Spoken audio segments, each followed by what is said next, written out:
Felix Nmecha is one of those midfielders that I do find really interesting because I'm not going to sit here and pretend I'm completely sold on everything because I'm not. But when you do watch him, you can understand why some of the top clubs would look at a profile and think, yeah, there's probably something there. You know, he's tall, he can play as a defensive midfielder, central midfielder, he has legs, he has power, he can carry the ball, he can arrive in attacking areas, and he does give you that kind of all-action midfield profile that managers usually love. So my question, as always, is not really who is Mecha? Is he a perfect midfielder? Because I don't think he is. The real question is, could he be very useful midfielder for a top squad? And honestly, I'm starting to think he possibly could be. Let me know what you guys think in the comments, and let's get straight in. So, Mecha is 25 years of age, currently playing for Borussia Dortmund, right-footed.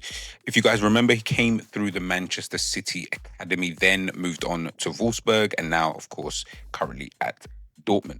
Positionally, he's mainly used as a defensive midfielder or a central midfielder, but he is a player who can pop up in different areas. This season in the Bundesliga, he's played 29 games, scoring 2 goals and 3 assists. Across all competitions, it's 5 goals and 3 assists. Now, obviously, you hear those numbers.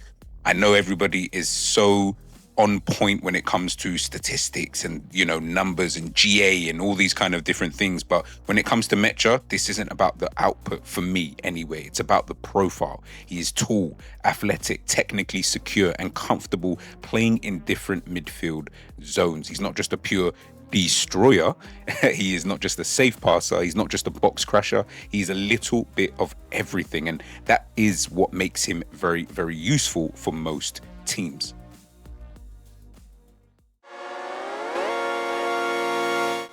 So when we're looking at his style of play, it does become a little bit interesting because when you look at him physically, you might expect a classic defensive midfielder. You know, he's got a big frame, long legs, he's strong in duels, someone who can just sit in front of the defense, try and break things up, but that's not his full game at all.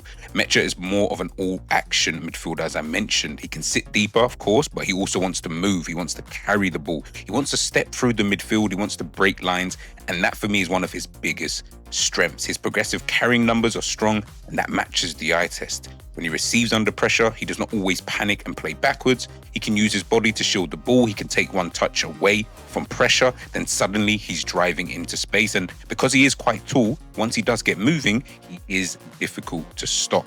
And that is the part of his game that I do like. He gives you physicality, but he also gives you ball progression. He's not just there to win tackles. He can actually move the team forward. You also see it in his running numbers. Over 400 sprints, over 1,700 intensive runs. That tells you he can cover ground. He's not just a static midfielder. And I do think that quite a lot of the top clubs would be looking at someone with a similar type of profile. He has the engine to move across the pitch, press, recover, and still join attacks when the opportunity appears.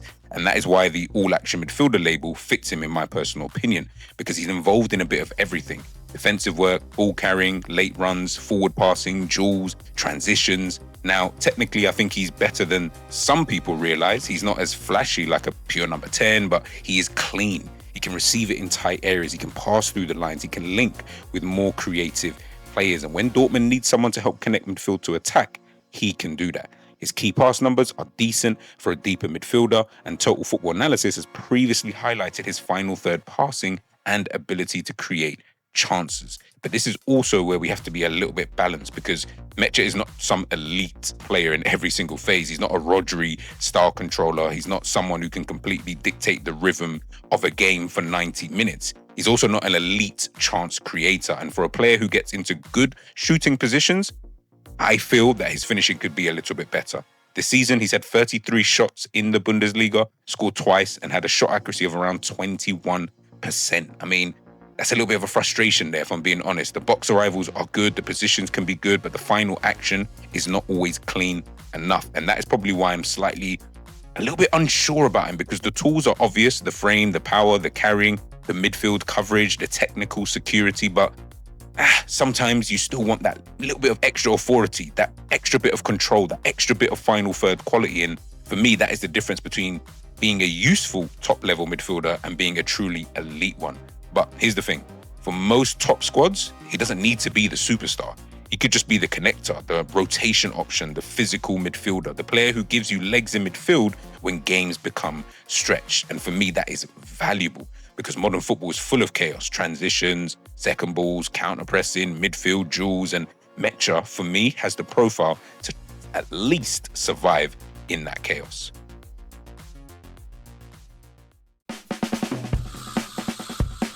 So in terms of like my final kind of verdict, when I do look at a profile like Nmecha, I ain't saying he's a superstar. I'm not saying he walks into every top midfield in Europe, but I do believe as a squad addition for a top team, I can see it. He gives you that size. He gives you the running power, the ball carrying, midfield coverage, the technical quality. And for me, the ability to play as a 6 or an 8, depending on, of course, whatever the team needs, is very, very valuable. The question is whether he can become more consistent in that final third, more dominant as a controller, and maybe a bit more decisive when he does get into those shooting areas. But if a top club wants an all-action midfielder who can do a bit of everything, for me, Nmecha makes sense. It's not perfect, but he's very, very useful. And sometimes those are the players the managers trust more than fans expect. But listen, guys, let me know in the comment section, would you take Felix Nmecha at your club? And how good do you actually think he can become? Stay blessed, keep the same energy, and I'll catch you guys very, very soon. Peace.